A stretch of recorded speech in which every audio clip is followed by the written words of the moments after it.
Hello guys, for today's vlog. So karon ngayon is hapon na. Okay, yung nag-request ng aking botchotray na videohan ko daw siya. So sana punta mo lang ka. Saan? Saan? Ay, wag doon, may snake doon. No snake. So karon hapon na kay kanang mag-prepare naman po ta sa atong pagkaon. So ato na siya sa labas Layasan. Napakalayasan mo talaga, bata. Huwag ka dyan kasi maputek. So, 'di ba? Pag pag walang ulan, sarap talaga magtambay sa labas kasi hindi siya totally maputik. Pero pag ulan, ayan na, sige, yung aso dumating na. 'Di ba sobrang correct. So, ngayon, after ko nang maglinis sa bahay, ayan, nagsarap sa piling na pag nakalinis ka ng bahay kahit maliit lang. So, 'di ba? Kahit maliit yung bahay mo, basta malinis, nakakawalang pagod 'yon. So, as in, medyo madilim, no? Madilim siya. So, lagyan niya natin ng light. So, medyo, ayan, may ilaw na siya. Ayan yung aking mini house. So, ayan. Nakita niyo na aking mini house. Maliit lang po yan. Ayan o. May bata sa loob. Tinanggal ko na po kasi yung luya ng aking anak na buntoy-buntoy. Ayan o. Ayan. Kasi malaki na kaya hindi na siya pwedeng luyanin. So, nag-decide ako na tanggalin ko na siya kasi sagabal siya dyan sa taas na yan. Kasi dati dyan po nakalagay yung luya na yan dyan. So, nag-decide ako na tanggalin ko na lang kasi hindi naman siya natutulog sa duyan dahil malaki na siya at mahaba na yung paa niya. So, totaling masikip na yun. So, halos hindi na siya makasya. So, ayun, tinanggal ko kahapon. Ayan, para kahit na paano maging maliwasin naman itong bahay ko. Ay, kahit yun lang, ganyan na po kalit ang aking house. House tour tayo. Yung unan ko nilagay ko dyan para hindi siya magulo. Ayan.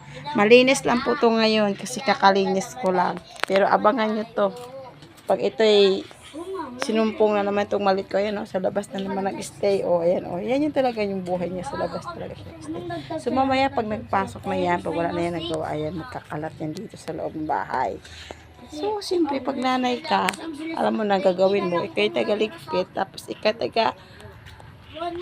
yung tagaligpit. Tapos ikaw rin ang magliligpit ulit. Kasi sila tagakalat. So, ayan, huwag ka dyan ha, kasi may aso dyan ha. Ayan, sobrang kulit. Halika nga dito. Diba?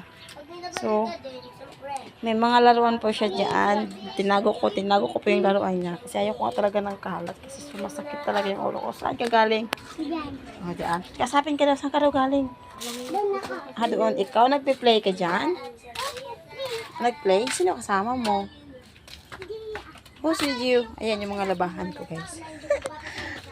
Naglaba ako umaga kanina.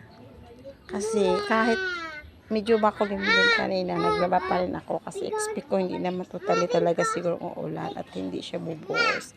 Pero nag-ambon-ambon po siya kanina. So, ayan.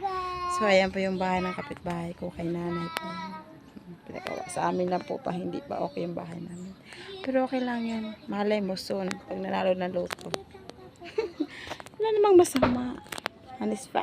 Manisfying tayo. Pray lang for always in God. So, ayan. So, later ko na yung kukunin ng aming damit. So, diba? So, ayan. So, yun yung bahay ko. Maliit lang. Hi! Ano ginawa niya dyan? Buhay ng mga bata. Cellphone lang.